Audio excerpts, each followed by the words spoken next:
Vida saudável, mais equilibrada. Em busca de qualidade de vida, está no ar o Edição Saúde. Confira agora os destaques do programa de hoje. Intestino saudável é fundamental para o sistema de defesa do nosso organismo. É o produtor de mais ou menos 70% a 80% das células imunológicas. Cuidados dos pais para que as crianças não desenvolvam trauma de ir ao banheiro. Não existe uma receita exata para todos. O Edição Saúde começa agora. Nosso estilo de vida que define a maneira que comemos e a escolha dos alimentos que ingerimos tem uma influência enorme em nosso intestino. Na alimentação nós temos basicamente 3 tipos de nutrientes. Nós temos os hidratos de carbono, massa, pão, batata, arroz. Nós temos as proteínas, que é representada pelas carnes, principalmente.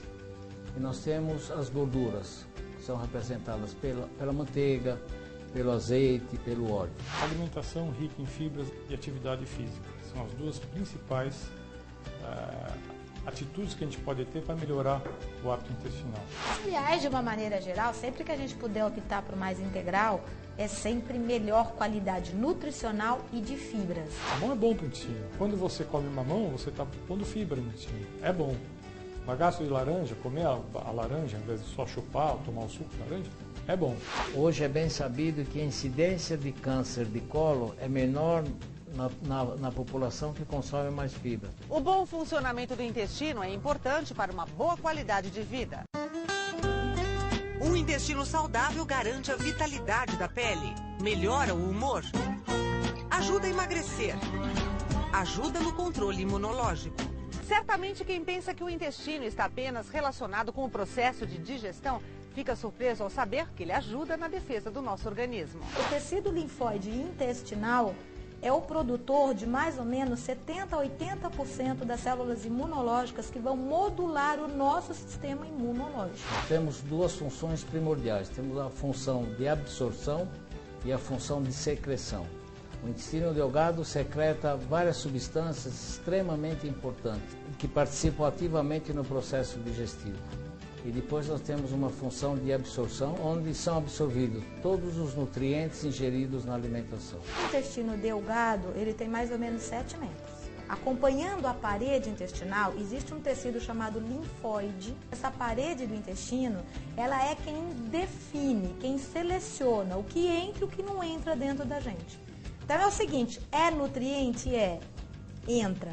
É alimento mal digerido, é uma toxina, é um metal tóxico, é um produto produzido por um fungo ou uma bactéria, vai ser eliminado. Existem no intestino perto de 100 trilhões de bactérias que formam a flora intestinal. Nós temos mais bactérias no intestino do que células no corpo humano. O peso dessas bactérias no intestino é de 1 quilo a 1,5 kg. Essa flora intestinal, na verdade são bactérias que habitam no intestino e não são patogênicas, eles não causam doenças. Elas determinam a produção das células de defesa do nosso organismo.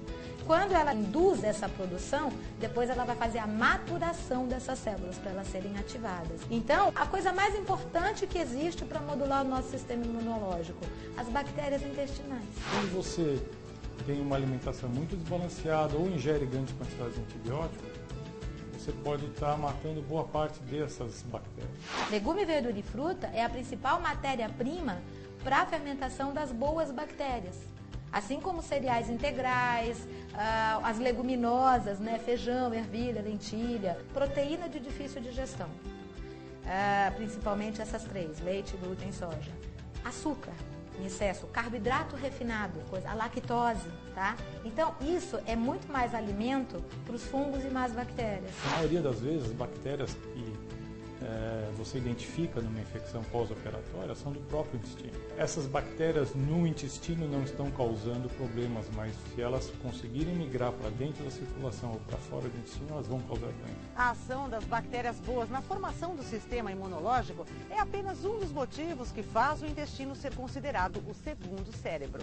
Essa conexão apareceu recentemente e ela está ligada ao fato da maior parte da serotonina estar presente numa quantidade muito maior no intestino do que no próprio cérebro. cérebro. A substância envolvida é um tratamento de depressão. Então, como o intestino tem em torno de 80, 85% da quantidade de serotonina do corpo, ele é tido como o segundo cérebro.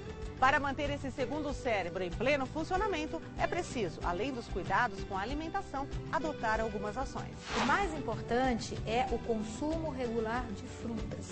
É o que vai fazer manter a integridade da parede intestinal, manter energia regular para o sistema nervoso central e oferecer nutrientes e fitoquímicos que regulam o metabolismo, modulam uma função cerebral, eliminam toxinas do organismo e tem as principais substâncias anticancerígenas, anti-inflamatórias, antialérgicas, antioxidantes e desintoxicantes. O maior estímulo para o intestino funcionar ainda é acordar. Quando a gente vai dormir, normalmente o intestino grosso para de funcionar. O segundo grande estímulo para o intestino funcionar é comer. Tem pacientes que também relatam que é mais fácil ir ao banheiro depois que almoça ou depois que janta. E de manhã você ainda soma 2 estímulos, acordar e tomar café da manhã. Por isso que a maioria dos pacientes vão no banheiro de manhã. Eu posso comer o melhor alimento do mundo, só que eu como às 6 da manhã, 2 da tarde e 9 da noite. Quando existe mais de 3 horas entre as refeições, eu uso os nutrientes tudo em lugar errado. Boa parte dos problemas intestinais começa ainda na infância. É o que você vai ver no próximo bloco.